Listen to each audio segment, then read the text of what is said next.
जरूर सब्सक्राइब करें। चलिए आपको लिए चलते हैं आज के घटनाक्रम पर। आपके सामने कुछ प्रमुख न्यूज़पेपर्स की कटिंग रखी हुई है, जरा इन कटिंग्स को एक बार के लिए आप देखने का प्रयास करें। यहां पर जब आप देखने का प्रयास शुरू करते हैं तो यहां देखते हैं कि लिखा आता है गुजरात असेंबली के इलेक्शंस में एग्जिट पोल रिजल्ट के अंदर बीजेपी को क्लियर मेजॉरिटी मिल रही है। क्यों साहब, चुनाव का रिजल्ट आ गया क्या? आंसर है नहीं जी, चुनाव का रिजल्ट तो नहीं आया। तो फिर ये क्या हो रहा है? बोले साहब एग्जिट पोल ऐसा कहता है। एग्जिट पोल क्या है? बोले रिजल्ट से पहले पत्रकारों ने, संवाददाताओं ने, सर्वेयर्स ने जनता से पूछकर जो चीजें निकाली है ना, दैट इज एग्जिट पोल। तो बोले सर बीजेपी गुजरात के अंदर आ रही है, हिमाचल प्रदेश के अंदर क्लोज फाइट हो रही है, आम आदमी पार्टी दिल्ली के एमसीडी के इलेक्शन, जो म्युनिसिपल कॉर्पोरेशन के इलेक्शन है, वहां पर जीत के आ रही है। यहां पर आप देख सकते हैं कि इस प्रकार से जब ये न्यूज आने लगती हैं तो आपके मन में आने लगता है यार फिर तो चुनाव आयोग बंद कर देना चाहिए, क्योंकि सर्वेयर घर घर जाकर के रिजल्ट निकाल लेता है। इसका मतलब तो यह हुआ कि जो चुनाव परिणाम निकले उससे पहले ही प्रेडिक्शंस निकल के बाहर आ जाती हैं। क्या कहती हैं प्रेडिक्शंस इस चुनाव में, मैं आपको बताता हूं। इसके साथ साथ मैं आपको यह भी बताऊंगा कि क्या कभी ये प्रेडिक्शंस फेल हुई हैं, क्या ये कभी प्रेडिक्शंस दूसरी दिशा में गई हैं। आइए चर्चा करते हैं। तो देखिए मेरे प्यारे साथियों, भारत के 2 राज्यों में स्टेट असेंबली के इलेक्शन हुए। इनमें से एक है गुजरात और एक है हिमाचल प्रदेश। दोनों ही जगह पर जो रूलिंग पार्टी थी वो बीजेपी थी। दोनों ही जगह इलेक्शन हुए और इलेक्शन के अंदर जो 8 दिसंबर को चुनाव परिणाम आएंगे, उससे पहले, चुनाव से पहले ही परिणाम की चर्चा होने लग रही है। कौन सी पार्टी जीतेगी, क्या होगा, ये सारी चर्चाएं चल रही हैं। इन चर्चाओं को लेकर के सबसे बड़ी चर्चा यह है कि न्यूज चैनल्स ने, जैसे हिंदी के अंदर सबसे बड़े न्यूज चैनल दैनिक भास्कर ने अपने द्वारा प्रेडिक्शन दिया है। क्या प्रेडिक्शन दिया है? मैं थोड़ी डेट्स आप लोगों को बता दूं कि हिमाचल प्रदेश के इलेक्शन 12 नवंबर को हुए, रिजल्ट इनका 8 दिसंबर को आएगा। ठीक इसी प्रकार से अगर मैं आपको बताऊं तो जो गुजरात है इसके इलेक्शन 1 दिसंबर और 5 दिसंबर को, 5 दिसंबर को सेकंड फेज का इलेक्शन खत्म हुआ और खत्म होते ही एग्जिट पोल आना शुरू हो गए। दैनिक भास्कर ने अपने एग्जिट पोल में गुजरात का रिजल्ट दिखाते हुए कहा कि यहां पर बीजेपी 133 सीटों पर आगे आ रही है आउट ऑफ 180। यहां पर 182 सीटों में से 133 सीटों पर बीजेपी, कांग्रेस 37 सीटों पर, आम आदमी पार्टी 8 सीटों पर। अब आप आज का न्यूज चैनल खोल कर देखिए, कोई सा भी न्यूज चैनल, वहां पर तीनों पार्टी के प्रवक्ता बिठा रखे होंगे।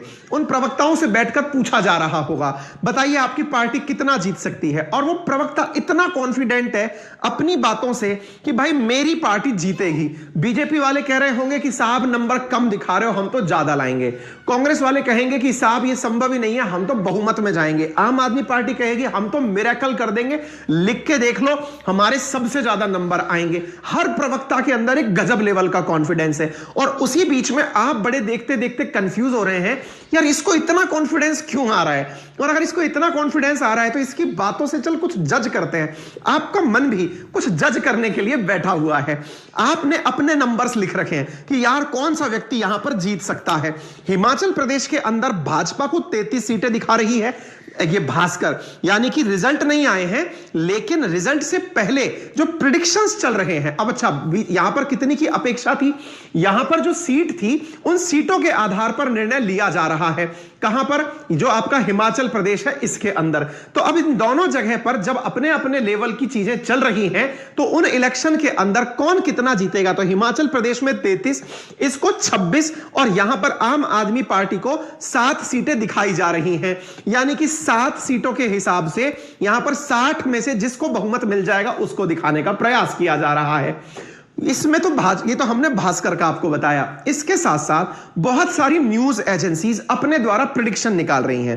प्रेडिक्शन क्या है? गुजरात को लेकर के प्रेडिक्शन है कि 182 सीटों में से जो न्यूज एक्स जन की बात नामक चैनल है वो कहता है कि भाजपा 117 सीट लेकर आएगी, 117 से 140। यहां पर सारे channels, TV9 Gujarati, Republic TV, आज तक, AVPC, वोटर्स, इन सब का एक औसत निकल के आता है जिसमें गुजरात में 133 सीटें, यानी हर व्यक्ति 100 से ऊपर बीजेपी दे रहा है। दूसरी तरफ कांग्रेस 37 और 8 सीट जो है वो आम आदमी पार्टी को एवरेज निकल कर आ रही हैं। अब हर व्यक्ति को लगता है यदि यही सही है तो गणना करने की क्या जरूरत है। तो क्या भाई साहब आपने ये जो किया ये सत्य है? नहीं साहब, ये तो कह रहे हैं कि हमने तो जनता से पूछ के तैयार किया है। कैसे किया वो मैं बताऊंगा। ऐसी स्थिति में सबके प्रेडिक्शंस क्या सही हो जाते हैं? क्या प्रेडिक्शंस ऊपर नीचे होते हैं तो फिर इतना डिफरेंस क्यों है भाई? कोई 117 बता रहा है तो कोई 128 बता रहा है तो कोई 129 बता रहा है कहीं कोई कुछ नंबर दे रहा है, कुछ तो मामला गड़बड़ हो सकता है। ऐसी स्थिति में गुजरात के अंदर और जो टीवी चैनल्स हैं उनका क्या कहना था वर्ष 2017 में, वो भी एक बार देख लीजिए। 2017 में 182 सीटों में से प्रेडिक्शन था कि 111 सीटें बीजेपी लाएगी। इस बार का प्रेडिक्शन 133 पर है। इस समय का कितना था? 111 था। इस बीच में गुजरात के इलेक्शन के जब रिजल्ट आए थे 2017 में, यानी एग्जिट पोल के बाद, तो उसमें बीजेपी को मिली थी कुल जो सीटें थी वो 99 सीटें मिली थी। कहा कितना जा रहा था? 111। मिली कितनी थी? 99। इसका मतलब क्या हुआ कि जो सीटें थी उनका प्रेडिक्शन ऑलमोस्ट सही जा रहा था, पूरा सही नहीं था।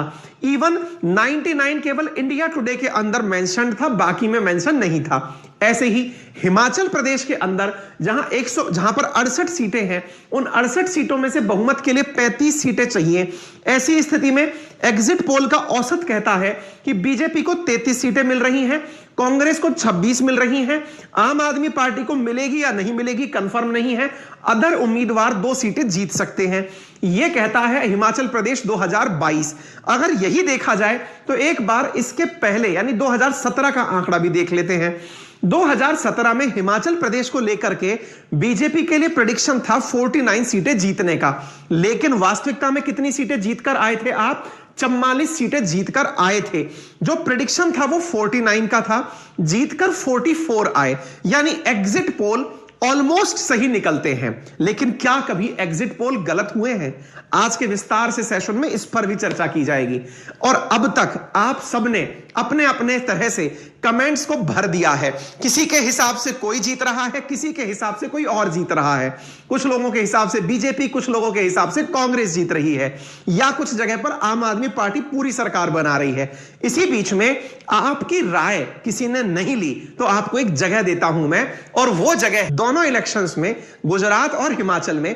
यदि मैं आपसे ये कि आफ्टर ऑल ये एग्जिट पोल तैयार कैसे होते हैं, और दूसरा सवाल कि क्या एग्जिट पोल कभी गलत होते हैं, दोनों ही बातें करते हैं।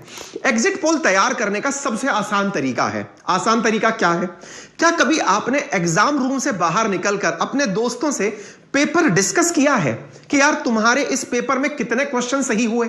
यदि आपने यह तरीका अपनाया हो तो आपको यह अंदाजा लग जाता है कि आपके कितने क्वेश्चन गलत हैं और दूसरे के कितने क्वेश्चन सही हैं। बस यहीं से शुरू हो जाती है एग्जिट पोल की कहानी।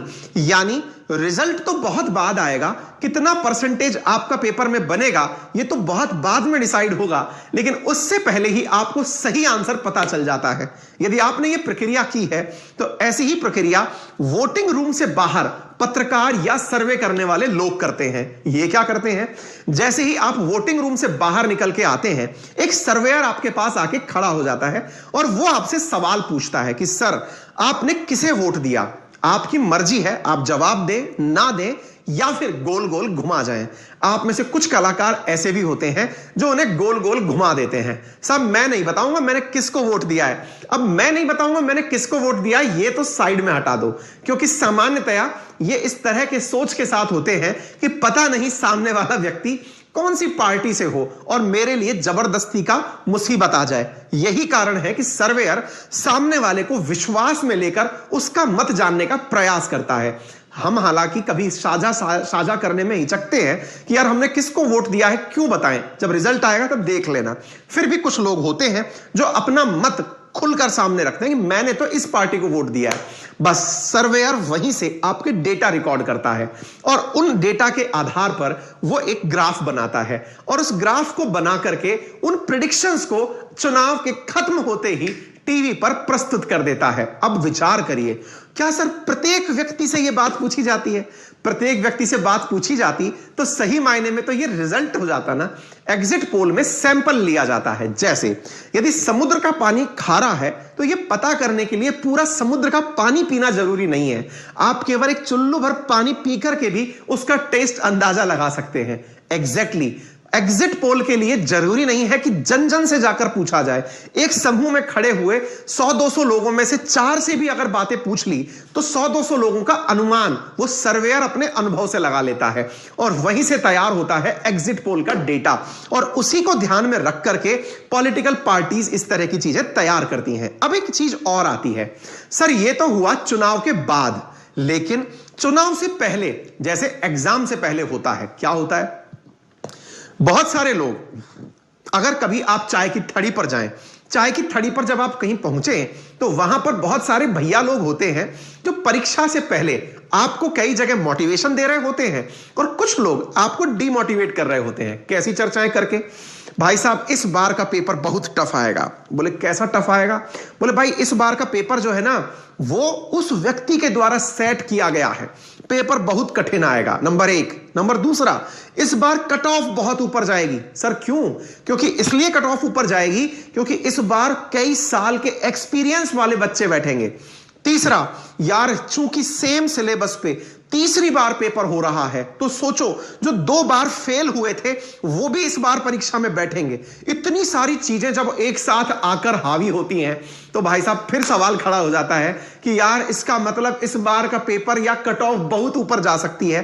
और कोई भाई साहब उस समय कैमरे पर आकर कह दे कि भाई साहब देखकर लगता है कि पेपर बहुत कठिन आने वाला है, इसे ओपिनियन पोल कहते हैं। यानी चुनाव से पहले भी बहुत सारी पार्टीज का सर्वे करवाया जाता है और सर्वेयर जब जगह जगह जाकर लोगों से मुद्दों पर बात करता है तो वो जगह की एक खुशबू सूंघ कर पूरे देश को बताता है कि साहब लग रहा है इस पार्टी के खिलाफ जनादेश है या इस पार्टी के समर्थन में जनादेश है, बस। और वहीं से जनादेश को निकल करके चुनावों को प्रभावित करने की कोशिश की जाती है।